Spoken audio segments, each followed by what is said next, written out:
생각 있게 뭘 했었으면 좋았는데 그래서 안 하고 그냥 와서 좀 어려운 데 있지. 검사는 되겠습니다. 아, 검사도 되겠고.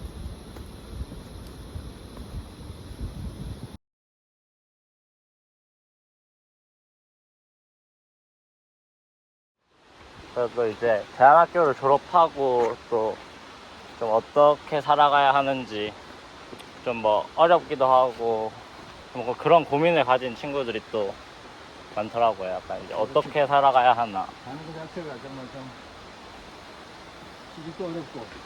그쵸. 나는 뭐 아무리 세상이 변해도 안 변하는 게 있다면 어떻게 살아야 되느냐 하는 문제는 난 답이 있다고 믿거든. 잘 사는 사람은 자기의 타고난 재능이나 타고난 성격이나 타고난 것을 존중해야 돼. 그게 자기 발견입니다. 그걸 토대로 자기가 해야 될 일을 찾아 나서야 되는데 그냥 뭐 그냥 돈이 된다거나 아니면 뭐 우선 급급하니까 그렇게만 세월을 보낸다면 어렵지. 그래서 내가 그런 말 하지. 돈을 못 받더라도 거의 뭐 진짜 입에 풀칠 겨우 할 만한 걸 하더라도 자기 재능을 키워나갈 수 있는 곳에서 일을 해야 된다. 10년만 그렇게 하면 좀 인생이 바뀔 수 있다. 그런 이야기. 좀 약간 자기 개성이나 이런 걸 좀 해서 좀 길을 돌파해야 하는 그런. 그래야 지치지도 안 하고 열정을 가지고 뭔가 해나갈 수 있다. 자기 좋아하지도 않는 일에 돈을 벌겠다 나서면 네. 그게 자기 영혼도 자기 몸도 파괴하는 거죠. 결국 그래서 성공하기 어렵지. 행복하기도 어렵지. 그런데 그 10년 세월을 배움이라는 것에 놓고 삶을 살아가는 20대가 거의 없다고. 행복이란 거에 중심을 두고요. 그래서 20대 한 10년 정도는 예. 자기 성격이나 재능에 맞는 분야를 찾아서 돈 생각하지 말고. 아, 돈 생각하지 말고 다 하고 싶은 거. 그래, 그게 몰두해서 배움에 몰두를 해야 된다. 배움에. 그게 무엇이든 간에. 왜냐하면 충분히 재능이 쌓이고 능력이 입증이 되면 돈은 나중에 따라오니까. 좀 하나를 좀 파는 그런 시간도 필요하겠네요. 자기 관심사에 좀 시간을 투자하고 좀. 자기 좀 전문성을 기르는 거지. 그게 뭐가 될지. 뭐. 의미 있는 삶이란 약간 뭔가 이런 질문을 또 어떤 친구가 있습니다. 의미 있는 삶. 그거는 내가 볼 때는 두 가지 객관적인 하나의 대답과 주관적인 대답을 좀 받을 수 있을 거예요. 그 의미는 사람마다 자기 가치관에 따라서 예. 의미를 다르게 보기 때문에 의미라는 게요. 일단 주관적인 의미에서는 지가 생각할 때 의미가 있다고 생각하는 삶을 산다면 그는 의미 있는 삶이 되는 거지. 아예 주관적인 의미. 다만 이제 객관적으로 철학자나 성현들은 의미라는 게 객관적으로 있다고 봤거든. 가치가 무엇인가에 대해서 객관적으로 우리가 알 수 있다고 생각을 했지, 그 사람들. 안 믿는 사람도 많지만. 어떤 사람들이요? 현대인들은 좀 잘 안 믿으려고. 객관적으로 의미 있는 삶이 있고 의미 없는 삶이 있다 하면.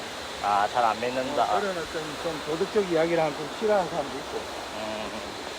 근데 나는 내 개인적으로 의미 있는 삶이라는 게 뭐냐면은 한마디로 굉장히 짧게 이야기하자면 내가 타고난 재능을 발휘해서 내 자신이 먼저 행복해지고 내 이웃에게 좀 도움이 된다고. 그게 의미 있는 삶이에요. 약간 자기가 어떻게 좀 그런 가치를 부여하느냐에 따라서 좀 달라지겠네요. 그 의미라는 거는. 와.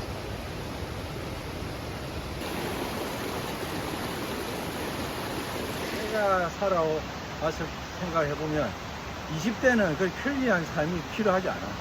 그냥 굉장히 소박해도 얼마든지 행복하게 살 수 있어. 건강이나 몸이 유지를 해주니까. 근데 60대가 돼서 그런 삶을 살아. 그건 못하지. 근데 20대, 30대는 충분히 좀 그런 거친 환경에서도 즐겁게 살아갈 수 있는 때이기 때문에 돈을 보고 결정해서는 안 된다. 좀 긴 관점에서의 자기 개발, 자기 능력의 개발, 이런 거, 그 다음에 좀 더 의미 있는 삶, 이런 걸 놓고 좀 길게 20대 고생을 많이 하더라도 20, 30 들어가고 나면 이제 100세 인생인데 40대 이후가 어떻게 살 거지, 이게 이제. 근데 너무 짧게 보고 외제차 사서 그냥 뭐 월세 고급 아파트 하고 돈 다 쓰고 그냥 뭐 편하게 살자. 그게 이제 너무 단기적이라는 거예요. 내가 보면.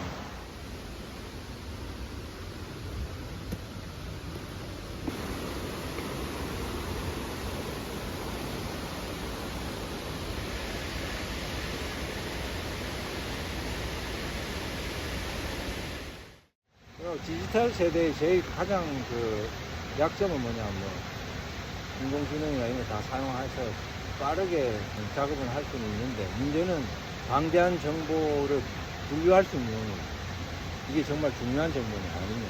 그 분류를 하려면은 굉장히 인문학적인 깊은 배경이 좀 필요한 그런 배경이 안 된 상태에서 정보가 뭐 1억 개가 왔다. 그거 어떻게 하냐. 그쵸. 어떻게 분류를 해서 어떻게 사용할 때 주로 소비를 하는데 그냥 짧은 지식을 써먹는 정도 어떤 제품이 좋으냐 뭐 이런 정도 주로 그런데 뭐 어디가 맛있냐 뭐 그런 아주 그 뭐랄까 가장 저급한 형태의 정보를 가지고 판단력을 그냥 쓰면서 인생을 대부분 보내고 뭐 어떤 게임을 할 거냐 그런 그러니까 진짜로 중요한 어떤 인생의 어떤 사회가 어떻게 가야 되냐 이런 거에 대해서는 사실 좀 정보를 제대로 활용을 못하는 경우가 많다 보니까 학교 철학은 쌤이 기본적으로 이렇게 하던가요? 쌤들 다 같이 이렇게 내가 제시한 사랑, 건강, 자유, 평화, 행복, 지혜잖아요. 그게 6개로 내가 하신 이야기한 이유가 내가 이야기한 4개. 그러니까 이제 우리 인간은 몸을 갖고 있고, 그다음에 이 생각하는 지위를 갖고 있고, 느끼는 정을 갖고 있고, 결정하는 의지를 갖고 있고, 그 4가지가 고대부터 내려오는 인간의 그 가장 중요한 기능이에요. 물론 몸은 안 넣었어요, 고대인들은. 나는 몸을 하나 추가한 거 외에는 성현들이 한 말을 별로 고친 겁니다. 그냥 플라톤이나 아리스토텔레스나 뭐 공자님이나 다 똑같이 이야기한 거야. 이게. 건강은 빼고 일단 건강 몸에 대해서 별로 이야기 안 했으니까 인간이 결정을 의지력이 있어야 된다. 중요한 결정을 하고 결정한 걸 실천해야 돼. 그게 의지의 문제고. 하나는 좀 긍정적이고 좋은 정서를 가져야 돼. 그래야만 사랑하고 사랑을 받을 수 있다. 그게 정서에 대한 부분이에요. 인간은 끊임없이 배우고 지혜를 닦아야 된다. 그게 이제 생각합니다. 이 3가지가 고대부터 내려오는 거고, 거기에 내가 더해서 건강도 중요하다. 몸도 중요하다. 그래서 건강을 지고. 그럼 나는 4가지만 해요. 정서가 탁월한 상태를 사랑이라고 보는 거예요. 맞아요. 몸이 탁월한 상태를 건강이라고 했고, 그 다음에 이성이 생각하는 힘이 가장 탁월한 상태를 지혜라고 얘기해요. 그 다음에 이제 그때 결정하는 의지가 탁월한 상태를 선의지라고 합니다. 그런 거 진리 앞에서의 단순함. 그건 약간 뭘까요? 진리 앞에서 단순해지라. 이게 이제 뭐 우리가 말하는 이제 생각하는 데 있어서 지혜의 종류 한 종류지. 그때 진리는 도덕적 진리예요. 간디가 있냐면은 정의와 그걸 위해서 우리가 실천을 해야 된다 이런 의미예요. 그 사람이 말하는 지는 도덕적 진리죠. 뭐 과학의 진리를 이야기하는 거예요. 옳고 그름이 없어. 그런 이야기. 그게 지혜 안에 다 포함돼요. 지혜의 종류에는 그러니까 몇 가지 종류가 있지. 그러니까 사실적인 것과 도덕적인 게 다르지. 논리적인. 사랑에 대한 사랑이 뭔가 이런 질문을 드렸습니다. 사랑이 뭘까? 보통 이제 고대에서 사랑은 3가지 정도로 나누었죠. 근데 뭐 신의 사랑, 그게 아가페, 부모의 사랑, 그게 절대적으로 그냥 다 자기를 희생하는 그런 사랑의 종류가 있고, 그다음 남녀 간의 사랑, 에로스가 있고, 그다음에 일반적으로 남녀 구분 없이 우정이라 불리는 필리아라고. 그래서 나는 그 3가지 종류의 사랑이 최소 있다라고 나도 생각하고, 고대 성인들도 그렇게 보고 있고. 조금씩 다르지, 그 성격이. 또 뭔가 이제 학교를 다니다 보면 이상이란 게 있잖아요. 뭔가 우리가 바라보는 이상. 이상이란 것을 이렇게 보면, 그러니까 이상을 이루기 위해서 현실과 타협하기가 좀 힘들고, 현실과 타협하지 않자니 또 이상과 뭔가 멀어지고, 그러니까 이런 간극을 좀 어떻게, 학생들의 이상은 높은데, 뭐 우리의 현재 수준은 좀 낮고, 간극에서는 뭔가 그런. 그거는 뭐 끊임없이 늘 갈등을 일으키고, 사람들 사이에도 현실 중시하는 사람이 있고 이상을 중시하는 사람이 분명히 나뉘어지거든. 또 그 간격이 또 크다 보니까 개인적으로도 갈등이 많고 또 다른 사람과도 갈등이 많은, 그건 피할 수 없는 이제 인간의 어떤 상황이라고 보이긴 하는데, 나는 이제 그 점진적으로 계속 그러니까 이상을 한꺼번에 도달은 할 수는 없다고 보고 있고, 그러니까 내가 할 수 있는 조그만 것이라도 그 현실에서 조금씩 변화를 만들어 갈 수밖에 없지 않는, 그럼 현실을 내 마음대로 바꿀 수가 없으니까. 나도 좀 이상주의자에 훨씬 가깝긴 한데 그게 뭐 그렇게 쉬운 일이 아니잖아. 그렇다고 뭐 타협하라 뭐 이 뜻은 아닌데, 이게 안에서는 이상은 살아있지만 그거를 그대로 적용은 안 되지, 현실이 안 받아들이고. 그러니까 조금씩 가는 수밖에 없는 거지. 내 생각은 점진적으로 조금씩 할 수 있는 걸 한다. 뭐 다 할 수 있는 거. 근데 이상주의가 너무 가서 어떤 완벽한 세상을 꿈꾼다면 너무 불행해져. 아, 완벽주의는요? 너무 강박이시다. 세상이 너무 비관적으로. 아, 완벽주의가 되면. 완벽주의가 되면 세상이 이런 정도 돼야 되는데 이런 게 바닥인데 이걸 보고 있을 수가 없어. 아, 버틸 수가 없구나, 자기가. 버틸 수가 없어. 너무 고통있고. 보는 것마다 다 뜯어고쳐야 돼. 그러니까 사람이 완전히 노래적으로 지쳐 죽어. 나도 그런 습성이 좀 있었기 때문에 늘 과로 상태가 된 거지, 정말. 그래서 그거를 지금은 예술을 하면서 고치 나가는 거야. 아, 예술이 되게 중요한 덕목이네. 네. 나 같은 거 예술이 없었으면 더 죽었다고. 피아노가 하나일까요? 피아노를 통해서 음악을 만들고, 음악을 뭐 연주도 하고, 그걸 통해서 힐링을 하고, 이게 좀, 그래 안 하면은 세상이 자꾸 비관적으로 보이니까, 나 경우에. 이게 제일 큰 게 나한테는 자연과 예술이. 자연과 예술. 이게 없으면 벌써 죽었어. 그래서 산속의 학교를 지셨던 거예요? 이제 그거보다 더 깊이 가고 싶어. 아, 더 깊이. 그러니까, 진짜 뭐, 그거는 현대 문명으로 그래 한 거지만, 사실은 이상은 어디냐면, 진짜 에코. 그냥 전기, 뭐, 일반 전기 들어오지도 않고, 그냥 태양광으로만 하고, 막 이런 어떤, 자연 소재를 대부분 써서 하고, 뭐 이런 이제 생각은 늘 하고 있지. 그게 현실적으로 그런데, 뭐, 애를 키우고 뭐, 이러면 쉽지는 않아. 그 세상이 막 많이 디지털화 되고, 이렇게 되면. 너무 편리한 쪽으로 이제 가다 보니까 에어컨 없으면 막, 한국 사람들 미쳐. 아, 에어컨. 여기는 에어컨이 없던. 나는 에어컨 안 틀고 자기 때문에 잠을 평생 나는 여기서 해본 적이 없어. 그 친구들이 어떻게 하면 건강하게 살 수 있을까? 건강한 삶? 아니면 또 건강한 정서를 좀 가지려면 좀 어떻게 해야 되나? 결국 이제 행복한 삶이란 뜻인 것 같은데, 예. 건전하고 행복한 삶. 그게 이제 일단 몸을 어떻게 건강할 것인가, 그다음 정서를 어떻게 건강하게 할 것인가, 그다음에 의지를 어떻게 좋은 의지로 만들어낼 것인가, 얼마나 지혜로운 삶, 이런 목표가 있는데 각각의 이제 그걸 이루기 위한 몇 가지 방안들이 좀 필요하지. 꾸준하게 노력을 해야 됩니다. 자, 예를 들면 몸이 건강하려면 두 가지, 먹는 거하고 운동은 정말 평생 꾸준하게 해야만 이게 건강이 유지가 돼. 운동도 그렇고 먹는 것도 좀 마음껏 먹으면 입에 달면 좋은데 그렇게 제대로 먹으려면 힘은 들지. 그런 노력들이 필요하고 정서도 마찬가지지. 나는 이제 그 정서에 중요한 게 스포츠가 정서에 굉장히 좋은 영향을 미쳐. 우울하고 이러면 스포츠가 최고거든. 우울할 때 움직여야겠네요. 그렇지. 막 산을 타고 막 사이클링 하고 물속에 막 뛰내리고 이래 막 좀 거친 운동을 하고 나면 이게 슬픔도 잊어지고 막 고통도 사라지고. 나는 이제 정서적인 건강을 위해서 스포츠와 예술, 자연 이게 중요하다. 그러니까 산도 오르고 깊은 산속에 가서 한 번씩 앉아도 있어보고 주기적인 노력을 좀 해야 돼. 의지는 습관이기 때문에 계속 그 자기와 약속을 깨트리는 사람 끝까지 깨트려. 근데 한번 결심한 거는 죽음이 와도 한다 이런 정신을 계속 하다 보면 습성이 달라져. 뭐 지혜는 뭐 뭘 할 것인가 사람마다 좀 다르겠지만 좋은 스승을 만나는 내가 볼 때 그게 굉장히 누구한테 배울 것인가 그게 굉장히 중요하거든. 정말 어떤 사람 한 사람 만나면 그 인생이 완전히 바뀔 수도 있어.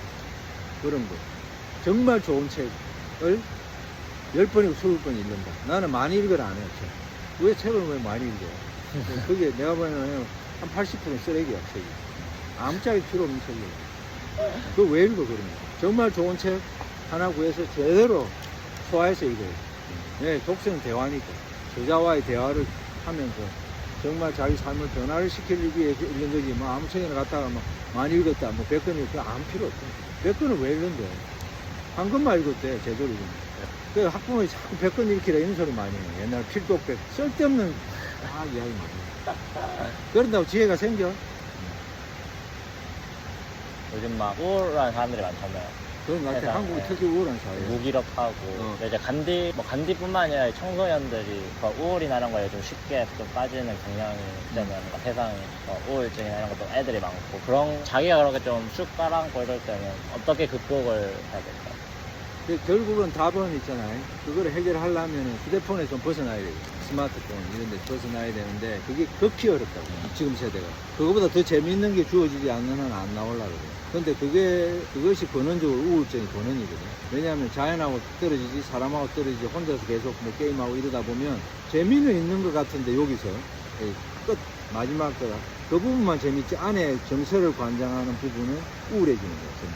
왜냐면 100만 년 뭐 진화된 어떤 그 모습들을 안 사는 거니까. 어쨌든. 그래서 결국은 뭐 스포츠, 자연 속에 들어가는 거, 예술 행위, 종교, 그런 것을 통해서 치유를 해 나가야 돼.